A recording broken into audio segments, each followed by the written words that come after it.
महाभारत का सबसे बड़ा योद्धा कौन था? अर्जुन, भीष्म, या फिर वो जिसे इस दुनिया ने हमेशा ठुकराया, या फिर एक ऐसा बेटा जिसे उसकी मां ने जन्म से ही त्याग दिया था, या फिर एक ऐसा शिष्य जिसे इसके गुरु ने शिक्षा तो दी मगर समय आने पर वही शिक्षा उसके काम ना आए ऐसा श्राप भी दिया, या फिर एक ऐसा मित्र जिसने अपनी मित्रता के लिए मृत्यु को गले लगा लिया, या फिर एक ऐसा महान योद्धा इसकी शक्ति से सारे देवता डरते थे। नमस्कार, आज हम एक ऐसे महान योद्धा की बात करेंगे, एक ऐसे नायक की बात करेंगे जो हारा जरूर पर कभी झुका नहीं, जिनका नाम है सूर्यपुत्र कर्ण। द्वापर युग एक ऐसा युग जिसमें एक ऐसा महायुद्ध हुआ था जो इससे पहले ना कभी हुआ था और ना ही कभी होगा, जिसे हम महाभारत के नाम से जानते हैं। और सूर्यपुत्र कर्ण महाभारत के एक ऐसे महान नायक हैं जो अधर्म के साथ होते हुए भी हम लोगों को धर्म का पाठ सिखा गए, जिनकी वीरता और दान इतना महान था कि स्वयं श्री कृष्ण जी भी उनकी प्रशंसा करते थे। आज की ये वीडियो उसी महान योद्धा की है जिसने अपनी मित्रता के लिए स्वयं का बलिदान कर दिया। द्वापर युग के समय एक राजा थे, राजा सुरसेना, और उनकी एक पुत्री थी पृथा, जिन्हें हम माता कुंती के नाम से भी जानते हैं। एक दिन ऋषि दुर्वासा कुंती भोज के महल में पधारे। ऋषि दुर्वासा एक सिद्ध ऋषि थे। वो अपने अत्यधिक क्रोध के लिए जाने जाते थे और उन्हें भगवान शिव का अंश भी माना जाता है।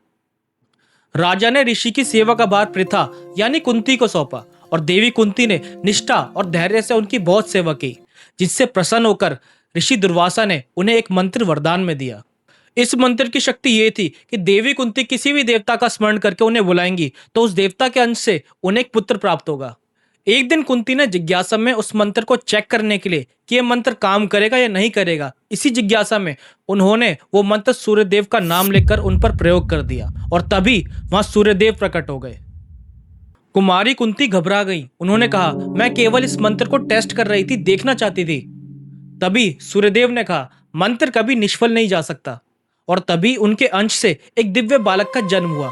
जन्म से ही उस बालक के शरीर पर सोने का कवच और कानों में कुंडल थे, जो उसे जन्म से ही मिली सुरक्षा थी, जो उसे किसी भी अस्त्र शस्त्र से बचाती थी। कुमारी कुंती का विवाह नहीं हुआ था तो समाज क्या कहेगा। समाज के डर से बचने के लिए उन्होंने अपने कलेजे पर पत्थर रखकर अपने छोटे से बालक को खुद से अलग कर दिया। उस छोटे से बालक को फूलों की टोकरी में रखकर उसे अश्व नदी में बहा दिया और यहीं से कर्ण के जीवन का असली संघर्ष आरंभ हुआ। वो टोकरी नदी में बहते बहते आगे चलकर सूतों के परिवार अधिरथ नंदन और राधा को मिली और उन दोनों ने ही कर्ण का पालन पोषण किया। इसीलिए कर्ण को कौन्तेय नहीं राधे कहा गया। इसीलिए हम सभी कर्ण को राधे के नाम से जानते हैं। सूर्य का अंश होने के बाद भी कर्ण का पालन पोषण किसी राजा के घर नहीं बल्कि एक सूत परिवार में हुआ, मगर राधा जी ने भी उनके पालन पोषण में किसी भी चीज की कमी होने नहीं दी और उन्हें बड़े प्रेम से पाला। कर्ण जन्म से ही क्षत्रिय थे और उन्हें धनुर्विद्या से बहुत लगाव था, मगर उस समय लोगों को जाति धर्म के अनुसार ही शिक्षा प्राप्त होती थी। मगर कर्ण के जीवन में उन्हें एक महान योद्धा बनना लिखा था। द्वापर युग में एक महान गुरुकुल था जो था गुरु द्रोणाचार्य का। जब कर्ण शस्त्र विद्या सीखने के लिए गुरु द्रोणाचार्य के पास गया तब उन्होंने इनकार कर दिया, कहा यह केवल उच्च जातियों के लिए और सूतों का इन पर कोई भी अधिकार नहीं है। ये बोलकर कर्ण को वहां से भेज दिया। उसके बाद कर्ण हर एक गुरुकुल में गया पर सभी ने इनकार कर दिया, मगर कर्ण ने हार नहीं मानी। वो सीधा गया गुरुओं के गुरु विष्णु जी के 10 अवतार में से एक भगवान परशुराम जी के पास, जो भीष्म पितामह और गुरु द्रोणाचार्य ऐसे महान योद्धाओं के गुरु हैं। जब कर्ण परशुराम जी के पास गया तब परशुराम जी ने उसे अपनी प्रतिज्ञा के बारे में बताया कि वो केवल ब्राह्मण को ही अस्त्र और शस्त्र की विद्या सिखाते हैं। और फिर कर्ण से पूछा, क्या तुम ब्राह्मण हो? तब कर्ण ने झूठ बोला, हे गुरुदेव, मैं एक ब्राह्मण हूं और आपसे अस्त्र और शस्त्र की विद्या सीखने की इच्छा रखता हूं। कर्ण ने झूठ इसलिए बोला क्योंकि वो जानते थे अगर उन्होंने यहाँ पे सच बोला तो वो यहाँ से भी शिक्षा प्राप्त नहीं कर पाएंगे। इसीलिए उन्हें झूठ का सहारा लेना पड़ा। परशुराम जी से शिक्षा पाने के बाद कर्ण बहुत शक्तिशाली योद्धा बन चुके थे और उन्होंने कई दिव्य अस्त्रों का ज्ञान प्राप्त किया था, जैसे ब्रह्मास्त्र, ब्रह्मशीर अस्त्र, ब्रह्मांड अस्त्र, भार्गव अस्त्र, वैष्णव अस्त्र और भी कई दिव्य अस्त्रों का ज्ञान प्राप्त किया था। एक दिन कर्ण और परशुराम जी साथ में बैठे हुए थे और तभी परशुराम जी को नींद आने लग गई। तब कर्ण ने कहा, हे गुरुदेव, आप मेरी गोद को तकिया समझकर इस पर विश्राम कीजिए, क्योंकि आप बहुत ज्यादा थक चुके हैं। जब परशुराम जी विश्राम कर रहे थे तब कर्ण के पास एक कीड़ा आया और कर्ण की जांघ पर काटने लगा, मगर कर्ण बिल्कुल भी हिले नहीं, क्योंकि वो नहीं चाहते थे कि उनकी वजह से उनके गुरुदेव की नींद टूट जाए। कीड़े के काटने की वजह से कर्ण की जांघ से रक्त निकलने लगा और वो परशुराम जी के शरीर को छू गया, जिससे परशुराम जी की नींद टूट गई और वो उठते ही बोले, कौन हो तुम? इतनी सहनशीलता किसी भी ब्राह्मण में नहीं हो सकती। तब कर्ण ने कहा, हे गुरुदेव, मैंने आपसे सत्य कहा था, मैं ब्राह्मण नहीं बल्कि एक सूत पुत्र हूं। यह सुनकर परशुराम जी बहुत क्रोधित हो गए और कर्ण से कहा, झूठ से प्राप्त की गई शिक्षा कभी भी फलित नहीं होती। जा, मैं तुझे श्राप देता हूं। जब तुझे इस शिक्षा की सबसे ज्यादा जरूरत होगी तभी तू इस शिक्षा को भूल जाएगा। जब परशुराम जी का क्रोध शांत हुआ तो उन्हें अपनी गलती का एहसास हुआ और कर्ण की गुरु भक्ति पर गर्व हुआ और कहा, इस संसार में तेरे जैसा योद्धा ना भूतो ना भविष्यो, ना ही कभी हुआ है और ना ही कभी होगा। जब तक ये संसार रहेगा तब तक तेरा नाम, तेरी कीर्ति, तेरी वीरता सदैव अमर रहेगी। और साथ ही कर्ण को अपना विजय धनुष दिया। दूसरी ओर पांडवों और कौरवों की शिक्षा भी पूरी हो चुकी थी, तो उनकी युद्ध कला को जनता के सामने प्रदर्शन करने के लिए एक विशाल रंगभूमि का आयोजन किया गया, जिसमें सबसे पहले दुर्योधन, फिर नकुल, उसके बाद सहदेव, फिर भीम और युधिष्ठिर आए। और जब अर्जुन मैदान में उतरे तो उनकी धनुर्विद्या को देखकर सब लोग चकित रह गए। और तभी गुरु द्रोणाचार्य ने घोषणा कर दी कि अर्जुन के समान इस पूरे विश्व में कोई भी नहीं है और वो सर्वश्रेष्ठ धनुर्धर है। तभी कर्ण को इस प्रतियोगिता में भाग लेने का अवसर मिल गया, क्योंकि जब तक पांडव और कौरवों की बात थी तब तक तो ठीक था, लेकिन जब संपूर्ण विश्व की बात आई तो महान गुरु परशुराम जी के शिष्य कर्ण अर्जुन के सामने खड़े हो गए।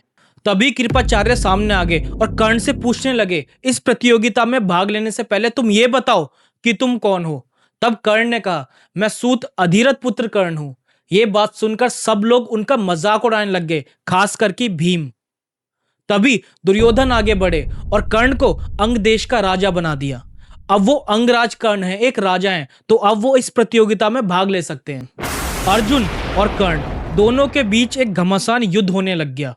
दोनों ही अत्यंत बलशाली, दोनों ही एक से बढ़कर एक, दोनों अपने शक्तिशाली अस्त्रों का प्रयोग करने लग गए। अर्जुन को समझ नहीं आता कि कर्ण को कैसे हराया जाए।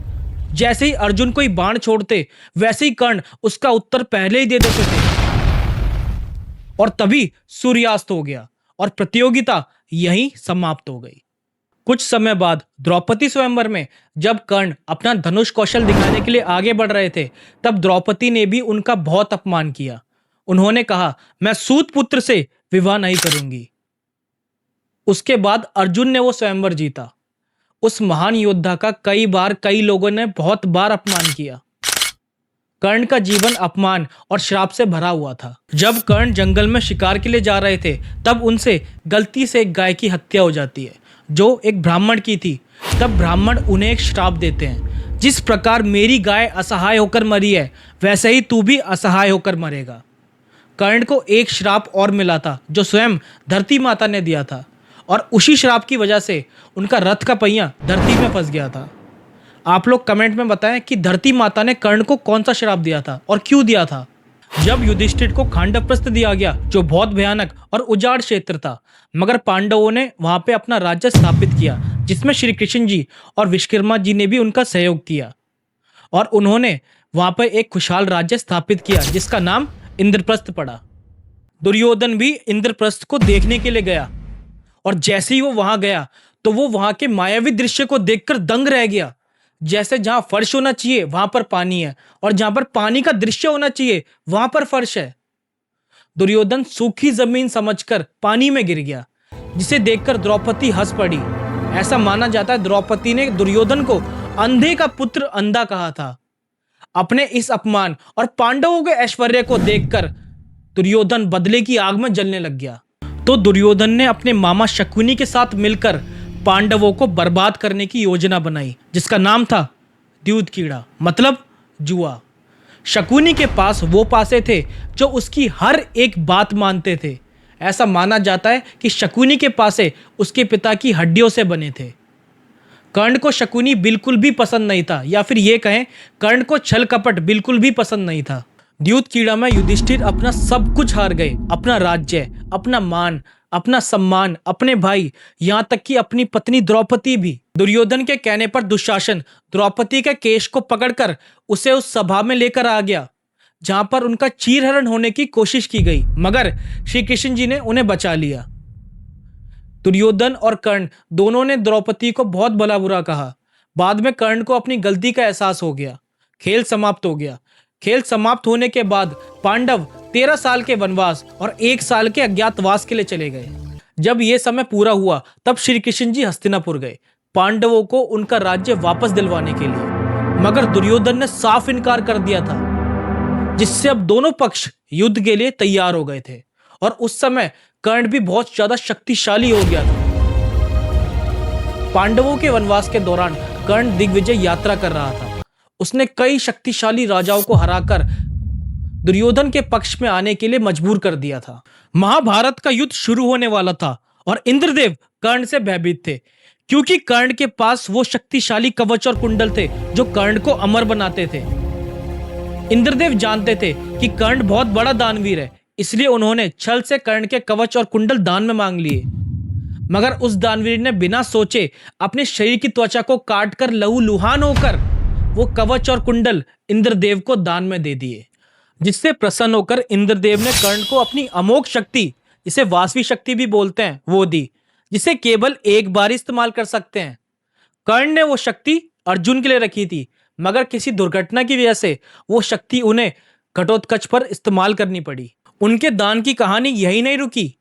एक दिन कुंती माता कर्ण के पास आई और उन्हें वो सत्य बताया जो श्री कृष्ण जी कर्ण को पहले ही बता चुके थे कि वो राधे नहीं कौनते हैं। मगर बहुत देर हो चुकी थी, मगर फिर भी कर्ण ने कहा, मांगिए, आप मुझसे क्या चाहती हैं। तब कुंती ने कहा, मुझे मेरे 5 पुत्र का जीवन दान चाहिए, इसलिए तुम युद्ध भूमि में मत जाओ ताकि मेरे 5 पुत्र जीवित रहें और तुम भी। कर्ण ने कहा, यह असंभव है, मगर फिर भी मैं आपको एक वचन देता हूं कि आपके 5 पुत्र जीवित रहेंगे, मगर उन 5 में से या तो अर्जुन जीवित रहेगा या फिर मैं। कुरुक्षेत्र में बहुत भयंकर युद्ध हुआ।